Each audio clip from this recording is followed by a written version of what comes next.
मोहतरम दोस्तों, अस्सलाम वालेकुम वरहमतुल्लाहि वबरकातुहू। प्यारे दोस्तों, एक सवाल जो दिलों को हिला देता है, हर इंसान को दुरूद पढ़ने की तौफीक क्यों नहीं मिलती? क्यों कुछ दिल ऐसे होते हैं जो दुरूद की लज्जत में डूब जाते हैं और कुछ ऐसे जो पूरी ज़िंदगी गुजार देते हैं मगर दुरूद की मिठास को महसूस ही नहीं कर पाते। आखिर ये तौफीक किसे मिलती है? कौन से खुशनसीब लोग हैं जिनको अल्लाह ताला अपने प्यारे नबी सल्लल्लाहु ताला अलैहि वसल्लम पर दुरूद भेजने की तौफीक देता है।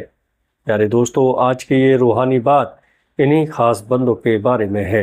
आइए सुनिएगा, क्योंकि अगर दिल में मोहब्बत है तो दुरूद खुद तुम्हें तलाश करेगा। प्यारे दोस्तों, सबसे पहले दुरूद की हकीकत को समझो। दुरूद सिर्फ एक अल्फाज नहीं, ये रूह की आवाज़ है। ये उस मोहब्बत का इजहार है जो एक उम्मती अपने नबी सल्लल्लाहु ताला अलैहि वसल्लम से करता है। कुरान पाक में अल्लाह ताला फरमाता है, अल्लाह और उसके फरिश्ते नबी सल्लल्लाहु ताला अलैहि वसल्लम पर दुरूद भेजते हैं। हे ईमान वालो, तुम भी उन पर दुरूद और सलाम भेजो। अब सोचो, जब खुद अल्लाह और उसके फरिश्ते दुरूद भेज रहे हैं तो जो इंसान इस अमल में शामिल हो जाता है वो कैसी बुलंदी को पा लेता होगा। मगर हर दिल को ये तौफीक नहीं मिलती, क्योंकि ये तौफीक सिर्फ उन्हीं दिलों को मिलती है जो साफ, रोशन और मोहब्बत से भरे होते हैं। अब समझते हैं दुरूद पढ़ने की तौफीक किन लोगों को मिलती है। नंबर 1, वो लोग जिनके दिल में नबी सल्लल्लाहु ताला अलैहि वसल्लम की सच्ची मोहब्बत बसती है। जो दिल नबी करीम सल्लल्लाहु ताला अलैहि वसल्लम की याद से रोता है, जो सीरत नबी को पढ़कर अपनी ज़िंदगी बदलना चाहता है, जो जब मोहम्मद सल्लल्लाहु ताला अलैहि वसल्लम का नाम सुनता है तो उसका दिल कांप उठता है। उन दिलों पर अल्लाह अपनी रहमत बरसाता है और उन्हें दुरूद की तौफीक देता है। प्यारे दोस्तों, रसूलुल्लाह सल्लल्लाहु ताला अलैहि वसल्लम ने फरमाया, जो मुझ पर एक बार दुरूद पढ़े अल्लाह उस पर 10 रहमतें नाजिल करता है। अब सोचो, जिसको मोहब्बत है वो दुरूद पढ़े बिना रह ही नहीं सकता। उसके लिए ये इबादत नहीं बल्कि इश्क की आवाज़ है। नंबर 2, वो लोग जिनके दिल तौबा से पाक हैं। दुरूद की तौफीक उस दिल को नहीं मिलती जो गुनाह से भर गया, जो तकब्बुर और दुनियादारी में डूब चुका हो। अल्लाह ताला ऐसे दिलों से अपनी रोशनी खींच लेता है। मगर जो तौबा करते हैं, जो रोते हैं, जो कहते हैं, ए अल्लाह, हमसे गलती हुई है, अब हमें अपने नबी सल्लल्लाहु ताला अलैहि वसल्लम की याद में डुबो दे, ऐसे रोने वाले दिलों को अल्लाह खुद दुरूद की तौफीक देता है। एक सूफी बुजुर्ग ने फरमाया था, जब अल्लाह किसी बंदे से राज़ी होता है तो उसे दुरूद की तौफीक देता है। 3, वो लोग जिनकी रूह में नूर की तलाश है। कुछ लोग ऐसे होते हैं जो हर वक्त रूहानी सुकून ढूंढते हैं। उनके दिल बेचैन होते हैं मगर वो मालूम नहीं कर पाते कि उन्हें सुकून कहाँ मिलेगा। और जब वो दुरूद पढ़ना शुरू करते हैं तो ऐसा लगता है जैसे दिल के दरवाजे खुल गए हों। यही वो लोग होते हैं जिन्हें रूहानी तलाश की बरकत से दुरूद की तौफीक मिलती है। 4, वो लोग जिन पर अल्लाह की ख़ास नज़र रहमत की होती है। अल्लाह ताला अपने ख़ास बंदों को ऐसी तौफीक देता है जो आम लोगों को नहीं मिलती। ये ना किसी किताब से सीखी जाती है और ना किसी मदरसे से हासिल की जाती है। ये रब का इनाम होता है।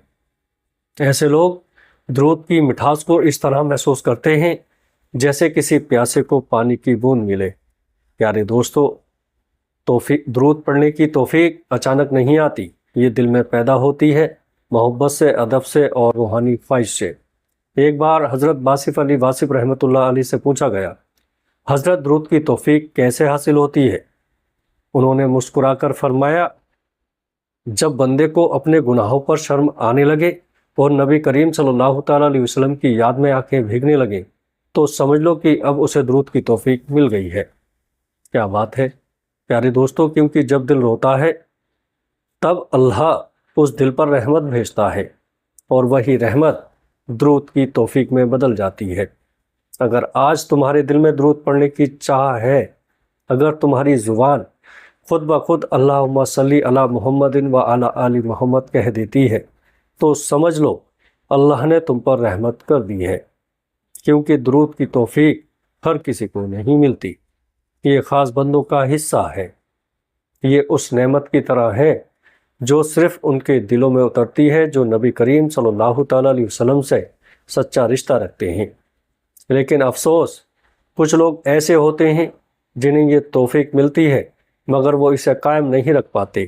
وہ درود کو بوجھ سمجھتے ہیں، وہ نبی صلی اللہ تعالیٰ علیہ وسلم کی یاد کو اپنے کاموں میں گم کر دیتے ہیں۔ ایسے لوگوں کے دلوں سے توفیق چھین جاتی ہے، اور جب توفیق چھن جائے تو انسان نماز، درود سب کچھ جان کر بھی نہیں پڑھ پاتا۔ اس لیے توفیق ملنے سے زیادہ اہم ہے توفیق کو برقرار رکھنا۔ توفیق کو برقرار رکھنے کے طریقے: ایک، اپنے دل کو ہمیشہ نبی صلی اللہ تعالیٰ علیہ وسلم کی محبت سے جوڑو۔ دو، ہر روز کم سے کم 100 بار درود پاک ضرور پڑھو۔ تین، ہر عمل سے پہلے اور بعد میں درود پڑھو، یہ عمل کو قبول کرتا ہے۔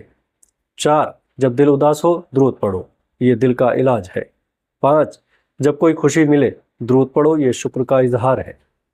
چھ، جب کوئی غم ہو درود پڑھو، یہ صبر کی تازگی ہے۔ جو یہ عمل جاری رکھتا ہے اس کے دل سے توفیق کبھی نہیں جاتی۔ ایک حقیقی واقعہ سنو۔ ایک بزرگ صوفی کا واقعہ ہے۔ انہوں نے بتایا کہ ایک شخص روزانہ 10,000 بار درود پڑھتا تھا۔ کسی نے پوچھا، آپ کو اتنی توفیق کیسے ملی؟ وہ رو پڑے اور بولے، جب میں نے اپنے گناہوں کو محسوس کیا تب میرے دل نے کہا اب بس نبی صلی اللہ تعالیٰ علیہ وسلم کو یاد کروں۔ اسی دن سے درود زندگی بن گیا۔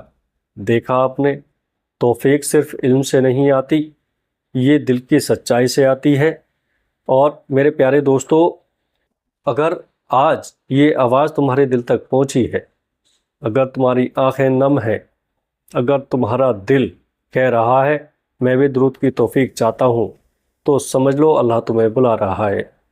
بس ایک بار سچے دل سے کہہ دو، اے اللہ ہمیں اپنے حبیب صلی اللہ تعالیٰ علیہ وسلم پر درود بھیجنے کی توفیق دے، ہماری زندگی کو درود کی خوشبو سے مہکا دے، ہمارے گناہوں کو درود کی برکت سے دھو دے۔ ساتھیو، توفیق کسی کتاب سے نہیں ملتی، یہ ایک رحمت ہے جو دل میں اترتی ہے۔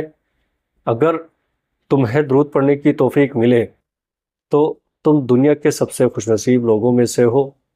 ہر سانس میں، ہر دھڑکن میں اللہم صلی علی محمد و علی آل محمد کی صدا جاری رکھو۔ اللہ تعالی ہم سب کو درود پڑھنے کی توفیق، استقامت اور محبت عطا فرمائے، آمین یا رب العالمین۔ پیارے دوستو، ویڈیو اچھی لگے تو آگے دوستوں میں شیئر کیجیے گا۔